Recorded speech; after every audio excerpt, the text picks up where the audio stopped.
സാഭിമാനം സാഹിത്യനഗരം.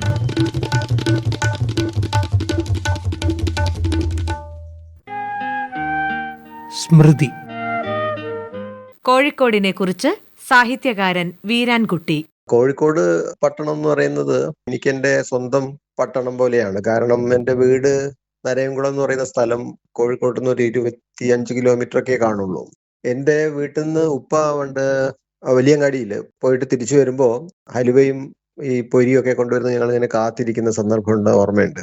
പിന്നെ ഒരു 6ാം ക്ലാസ് പഠിക്കുമ്പോഴാണ് ഞാൻ ആദ്യമായിട്ട് കോഴിക്കോട് കാണുന്നത്. അത് ഉമ്മ പ്രസവത്തിന് വേണ്ടിയിട്ട് കടപ്പുറം ഹോസ്പിറ്റലിൽ അഡ്മിറ്റ് ആയ സമയത്ത് കാണാൻ പോയതായിരുന്നു.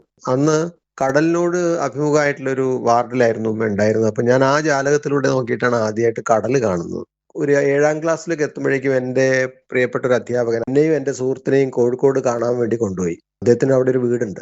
അപ്പോൾ ഞങ്ങളെ കൊണ്ടുപോയി നഗരം കാണിച്ചു തന്നു. ആ ഒരു അനുഭവം ഉണ്ട്. അതേ വർഷം തന്നെ ഞങ്ങൾ ഒരുമിച്ച് 7ാം ക്ലാസ്സിലെ കുട്ടികളെല്ലാം കൂടി കോഴിക്കോട്ട് പോകുന്നുണ്ട്. സന്തോഷ് ട്രോഫിയുടെ ക്വാർട്ടർ ഫൈനൽ അന്ന് സ്റ്റേഡിയത്തിൽ നടക്കുന്ന സമയമാണ്. അപ്പോൾ ആദ്യമായിട്ടാണ് ഞാൻ ഒരു വലിയ ഫുട്ബോൾ മത്സരം ഞങ്ങൾ കാണുന്നത്. അതിനുശേഷം പ്രീ ഡിഗ്രിക്ക് ഞാൻ ഫറൂഖ് കോളേജിൽ ചേർന്നപ്പോൾ വീണ്ടും ആ നഗരം എൻ്റെ സ്വന്തം നഗരമായി. പിന്നെ ഡിഗ്രിക്ക് ആർട്സ് കോളേജിൽ മീൻചന്ത പഠിക്കുന്ന സമയത്തും ഞാൻ ആ നഗരം തന്നെയായിരുന്നു എനിക്ക് കൂടുതൽ സമയം ചെലവഴിച്ചിരുന്ന സ്ഥലം അവിടെയായിരുന്നു.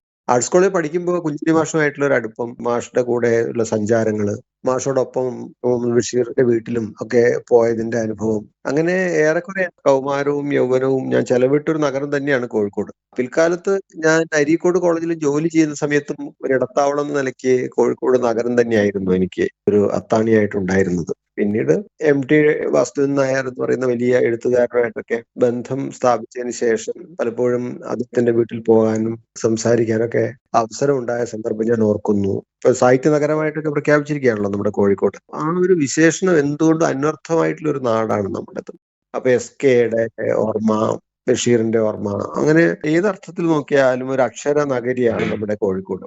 അത് മാത്രമല്ല, മിഠായി തെരുവിലൂടെ ആൾക്കൂട്ടത്തിനിടയിലൂടെ ഒക്കെ നടക്കുക എന്ന് പറയുന്നത്, അതുപോലെ കടലോരത്തെ കാഴ്ചകള്, ഈ പുതിയ കാലത്ത് വന്നിട്ടുള്ള ലിറ്ററേച്ചർ ഫെസ്റ്റിവല്, മറ്റ് സാഹിത്യ സംബന്ധിയായിട്ടുള്ള പരിപാടികളെല്ലാം വേറൊരു തരത്തിലൊരു സാംസ്കാരിക ജീവിതം ജീവിക്കാൻ ആഗ്രഹിക്കുന്ന ഒരു നഗരമായിട്ടാണ് എനിക്ക് കോഴിക്കോടിനെ തോന്നിയിട്ടുള്ളത്. സംഗീതത്തിന്റെ പാരമ്പര്യം, ഹിന്ദുസ്ഥാനി സംഗീതത്തിന്റെ ഒക്കെ പാരമ്പര്യം. അപ്പൊ അങ്ങനെ ഒരാൾ വന്നാൽ പെട്ടെന്ന് പറഞ്ഞയക്കാത്ത ഒരു ആതിഥേയ മനസ്സുള്ള ഒരു നഗരമായിട്ടാണ് എനിക്ക് കോഴിക്കോടിനെ തോന്നിയിട്ടുള്ളത്. അത് സംഗീതം കൊണ്ടും നമ്മളെ പിടിച്ചു വെക്കും, ഭക്ഷണം കൊണ്ടും പിടിച്ചു വെക്കും, ആതിഥേയ മര്യാദ കൊണ്ട് പിടിച്ചു വെക്കും. അങ്ങനെ ഒരു സ്നേഹമുള്ളൊരു നഗരമായിട്ടാണ് എനിക്ക് തോന്നിയിട്ടുള്ളത്.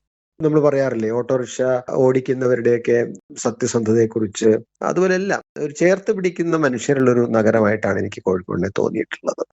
അതുപോലെ തന്നെ എൻ്റെ എഴുത്തിനെ, എൻ്റെ കവിതയൊക്കെ ഈ നഗരം വല്ലാതെ സ്വാധീനിച്ചിട്ടുണ്ട്.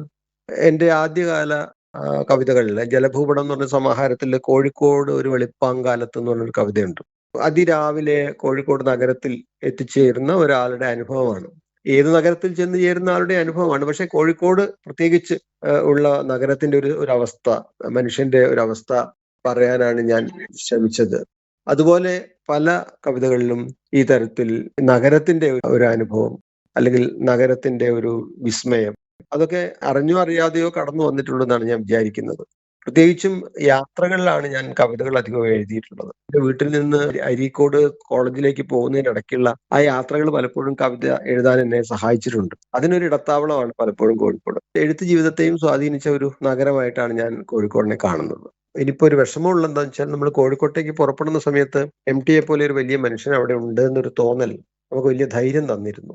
ഇനിയിപ്പോ നമ്മൾ ആ നഗരത്തിലേക്ക് പോകുമ്പോൾ ആ ഒരു ശൂന്യത കൂടി അനുഭവിച്ചിട്ട് വേണം പോകാൻ. അതൊരു വേദനയാണ്. സാഹിത്യ നഗരമായിട്ട് കൂടി പ്രഖ്യാപിച്ചു കഴിഞ്ഞ സ്ഥിതിക്ക് കോഴിക്കോടിന്റെ സാംസ്കാരിക ജീവിതം, അക്ഷര ജീവിതം കുറെ കൂടി ഗംഭീരമായിട്ട് മുന്നോട്ട് പോകുമെന്ന് വിചാരിക്കുന്നു, അങ്ങനെ ആഗ്രഹിക്കുകയും ചെയ്യുന്നു. സാഭിമാനം സാഹിത്യനഗരം.